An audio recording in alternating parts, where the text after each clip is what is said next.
నిన్న సమంత డైరెక్టర్ రాజ్ని రెండో లగ్గం చేసుకుంది కదా. ఇక ఈ ఫోటోలు లగ్గం ఎన్నుకున్న గుసగుసలు మొత్తం సోషల్ మీడియాలో కోడై కూస్తురు అంతా. అయితే ఇప్పుడు ఆమె ఏలుకు రాజ్ దొడిగిన ఉంగరం గురించి, దాని డిజైన్ గురించి, అది తయారు చేసిన ఆయనే చెప్పిండు. చూస్తే పెద్దగానే ఉంది, దాని ఎన్నుకున్న చరిత్ర కూడా పెద్దగానే ఉంది. మొఘలుల కాలంలో తొలిసూరి గిసొంటి డిజైన్ ఉంగరం తయారు చేసిరట. పోర్ట్రైట్ కట్ అని పిలిచే ఈ డిజైన్ ను స్వచ్ఛమైన స్వభావానికి చిహ్నంగా చూస్తారట. మొఘల్ చక్రవర్తి షాజహాన్ ఇంటి ఆమె ముంతాజ్ కు ఈ డిజైన్ ఉంగరాలంటే మస్తు పాయరం ఉంటుండేనట. ఇది తయారు చేయనీకే వజ్రాన్ని ఎట్లా పడితే అట్లా కాకుండా ఒక పద్ధతిలో కోసి పల్సని గాజు పలక లెక్క అందంగా కానొచ్చేటట్టు తయారు చేస్తారట. వాయమ్మ చెప్తుంటే నాకే నోరు గుంచుతాంది. ఈ ఉంగరం చరిత్ర చిన్నగా లేదు కదా. మరి ఇంత చరిత్ర ఇంత కష్టంతో తయారు చేసినప్పుడు ఇలువ కూడా దానికి తగ్గట్టే ఉంటది కదా. 1.5 కోట్లంట సమంత పెండ్లు ఉంగరము. ఏదైతే ఏంది, ఇక కలిసి లగ్గం అనే ఒక పెద్ద ఘట్టంలోకి అడిగేసిర్రు. ఇది వరకు నడుమిట్లనే ఎడిపోయినట్టు కాకుండా కడదాకా కలిసి ఉంటే చూసేటోళ్ళకు కూడా మంచిగా అనిపిస్తుంది. మామూలుగా ఒక మనిషి దెబ్బ తిన్నాక రెండో పారు తీసుకునే నిర్ణయాలు, చేసే పనులన్నీ గట్టిగా ఉంటాయట. మరి సమంత చేసిన ఈ పని ఎట్లుంటదో ఏమైతుందో రాను రాను చూడాలి. దిష్ట అనేది ఉన్నదో లేదో మనకు తెలియదు కానీ ఇప్పుడు 2 తెలుగు రాష్ట్రాల నడుమ పంచాది మోపు చేసేటట్టే కొడుతున్నది. మొన్న ఏపీ ఉప ముఖ్యమంత్రి పవన్ కళ్యాణ్ తెలంగాణలో దిష్టి దాకే కోనసీమ కొబ్బరి చెట్లు ఎన్ని మొండాలైనాయి అని అన్నాడు కదా. హాగో దాని మీద తెలంగాణ లీడర్లకు కోపం కట్టలు తెంచుకొని కాల్వలై వాడుతున్నది. మంత్రి కోమటిరెడ్డి వెంకటరెడ్డి పవన్ కళ్యాణ్ కు ఎసంటి వార్నింగ్ ఇచ్చిండో ఇనుండ్రి. క్షమాపణ చెప్పకపోతే ఎవ్వరు కూడా చిరంజీవి గారికి సంబంధం లేదు. Chiranjeevi is a super man. ఆయన ఎప్పుడు కూడా వివాదాలకు దూరంగా ఉంటాడు.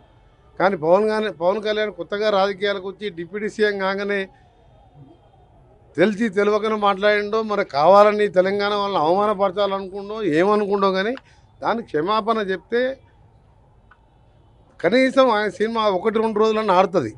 చెప్పకపోతే ఎక్కడ కూడా తెలంగాణ థియేటర్లలో సినిమాలు రిలీజ్ కావు. సినిమాటోగ్రఫర్ మినిస్టర్ గా నేను చెప్తున్నా ఈ మాట. అమ్మ బాప్రే, పెద్ద వార్నింగే ఇచ్చిండు కదా. పవన్ కళ్యాణ్ సినిమాలు తెలంగాణలో ఆడకుంటే ఇంకేమని ఉంటదా? బెనిఫిట్ షోల పేరుతోని ఇంతో కొంత పైసలు వచ్చేది తెలంగాణలో ఉన్న హైదరాబాద్లని. ఆ సొంటిది పవన్ కళ్యాణ్ సినిమాలు ఆడనియకుంటే ప్రొడ్యూసర్ల జేబులకు షిల్లులు పడుడు తప్పది. మళ్ళీ ఎవరో కాదు చెప్పింది, cinematography minister Komatireddy Venkat Reddy sir చెప్తున్నాడంటే గట్టి వార్నింగ్ అన్నట్టే కదా. ఇక బస్సుల మంత్రి పొన్నం ప్రభాకర్ సార్ అయితే మాటలతోనే కొట్టిండు పవన్ కళ్యాణ్. తెలంగాణ తుఫాన్లో మునుగుతుంటే కూడా మేము ప్రకృతి అనుకుంటున్నాం తప్ప ఆంధ్ర ప్రజల తప్పు పడతలేదు.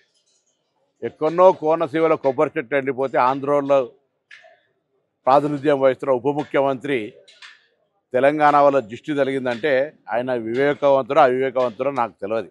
చూసిండ్రా, గిచ్చి గిచ్చనట్టే తోలు ఊసిపోయేటట్టు చెవులు విండినంత పని చేసిండు పొన్నం ప్రభాకర్. అక్కడెక్కడో చెట్లు ఎండిపోతే మమ్మల్ని దృష్టి కలిగిందని నిందిస్తే ఇది తెలంగాణ పౌరులకు అవమానం. వెంటనే ఉపసంహరించుకోవాలి, క్షమాపణ కోరాలి. భవిష్యత్తులో ఇటువంటి వివక్షపూరిత మాటలు మాట్లాడద్దు, విజ్ఞతగా వ్యవహరించు. ఉప ముఖ్యమంత్రి అయినా ఇంకా సినిమా నటుడు కాదు, కొంత బాధ్యతగా మాట్లాడు నేర్చుకోవాలని చెప్పి నేను ఈ సందర్భంగా కోరుతా ఉన్నా. అంతే కదా, ఉప ముఖ్యమంత్రి అంటే షోటా మోటా గల్లీ లీడర్ కాదనే సంగతి తెలవాలి. జరంత నాలుకను అదుపులో పెట్టుకొని మాట్లాడాలి కదా. తెలంగాణలో దిష్టి దాకుడైంది, కండ్లు మండుడైంది, మాట్లాడే ముంగట జరంత ఆలోచన చేయాలి కదా. ఇప్పటికైనా క్షమించుండ్రని గోరు, లేకుంటే గట్టిగానే ఉంటది నీకు అన్నట్టు చెప్పిండు మంత్రి పొన్నం ప్రభాకర్ సారు. ఇక మాజీ మంత్రి శ్రీనివాస్ గౌడ్ సార్ అయితే పవన్ కళ్యాణ్ పతార మీద దెబ్బ కొట్టినంత పని చేసిండు. కమ్మ కాపు కులాలు ఏకం చేసి సినిమాల క్లైమాక్స్ తిరిగా కరెక్ట్ టైంకి వచ్చి క్రెడిట్ కొట్టేసినట్టు ఏపీకి ఉప ముఖ్యమంత్రి అయినవు. నువ్వు మా తెలంగాణ గురించి మాట్లాడుతున్నావా, మా మీద ఎందుకు ఏడుస్తున్నావు అన్నట్లు గట్టిగానే వేసుకున్నాడు. ఇప్పటికైనా తెలంగాణ జనాన్ని మాఫ్ చేయండ్రి అని అడిగితే మంచిది, లేకుంటే ఈ లొల్లి సిలికి సిలికి సిలికి గాలివాన అయ్యేటట్టే ఉన్నది అని అంటుర్రు ఈ దిష్టి పంచాయతీ తెలిసిన పబ్లిక్.